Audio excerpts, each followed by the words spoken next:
The map of ancient China was a wound that would not close.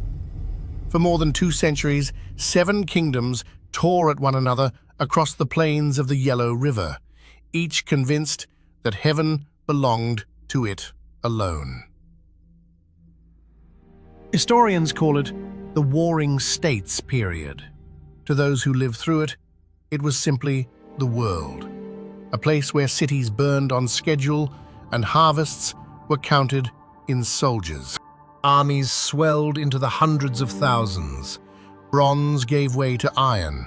Diplomacy became a slow art of betrayal, and peace was only the pause between campaigns.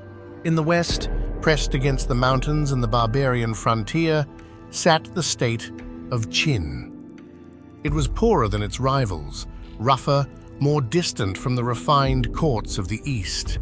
But its people were hardened by frontier life, disciplined by constant war, and hungry, always hungry, for the fertile lands beyond their borders. What transformed Qin from a frontier kingdom into an instrument of conquest was not a general, but a philosopher. His name was Shang Yang. Shang Yang believed that human beings responded to 2 things: reward and punishment, and that a well-ordered state need concern itself with nothing else. He called his doctrine legalism. Under his reforms, noble birth no longer guaranteed rank. A peasant who brought back the heads of enemies could rise. A lord who failed in his duty could fall. Land was measured, taxed, and tied to military service. Families were bound together in units of 5 and 10, each answerable for the crimes of the others. The law watched everyone. Agriculture and war became the twin pillars of Qin life. Every field fed the army. Every son was a soldier in waiting. The results were terrifying. Mass infantry drilled to move as one body. Crossbowmen whose weapons could pierce armor at 200 paces. Supply lines stretched across mountains with bureaucratic precision. Qin had become something new in the world. Not merely a kingdom, but a machine built for a single purpose. It only needed a hand to guide it. That hand belonged to a boy. In 246 before the Common Era, a 13-year-old prince named Ying inherited the throne of Qin. He was cold, suspicious, brilliant, and patient. For years, he consolidated power at court, purging rivals, elevating loyalists, waiting for the moment his armies were ready.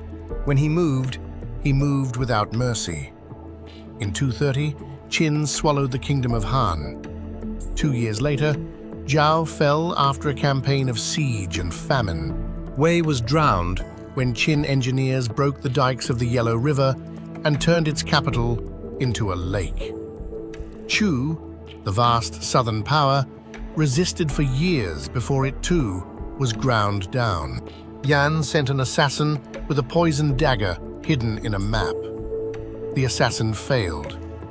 Yan did not survive its failure. By 221 before the Common Era, the last kingdom Qi surrendered without a battle.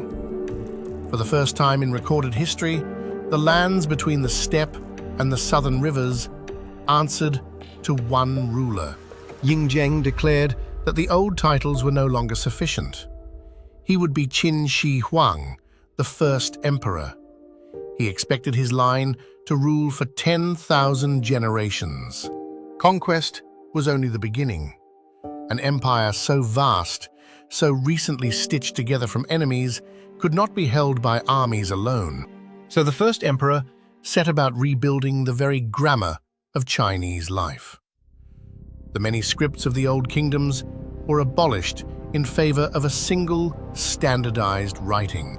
Coins were recast to one shape, round with a square hole at the center. Weights and measures were fixed by imperial decree. Even the axle widths of carts were made uniform, so that a wagon from the north could roll in the ruts of a road in the south. Old feudal lords were stripped of their lands.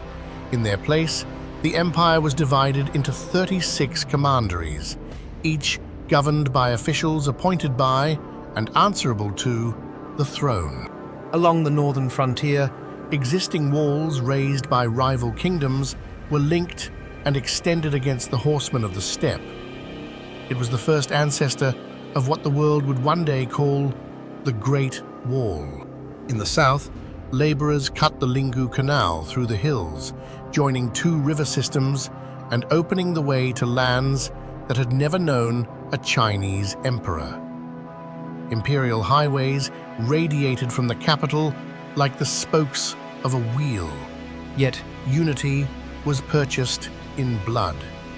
Books that told rival histories were gathered and burned. Scholars who clung to the old ways were, by some accounts, buried alive in their hundreds. Debate was silenced. Memory itself was edited. The first emperor would tolerate no past that did not lead cleanly to him. As the years passed, he grew afraid of the one enemy his armies could not defeat. He sent expeditions across the seas in search of the elixir of immortality. He swallowed potions laced with mercury, believing they carried the secret of eternal life. They may, in the end, have killed him. In 210 before the Common Era, while touring his eastern provinces, Qin Shi Huang died on the road. His ministers concealed the body among carts of rotting fish to mask the smell, and carried the empire's founder home in secret. Beneath the hills near modern Xi'an, he had prepared for the afterlife on the same scale as his rule. An army of terracotta soldiers, thousands upon thousands, each with its own face, stood in silent ranks to guard him through eternity. Above ground, the empire he built began to crack almost at once. His heirs were weak, his ministers treacherous. Within 15 years of his death, the Qin dynasty was gone, swept away by rebellion. And yet, the thing he had truly created did not die. The idea of a single China, one script, one law, one sovereign over all the lands between the mountains and the sea, outlived him by more than 2,000 years. Every dynasty that followed, Han, Tang, Song, Ming, Qing, inherited the shape of the state he had forged. They softened it, refined it, condemned him, and quietly kept his work. The first emperor wanted to live forever. In a way he did not intend, and in a form he might not have recognized, he did.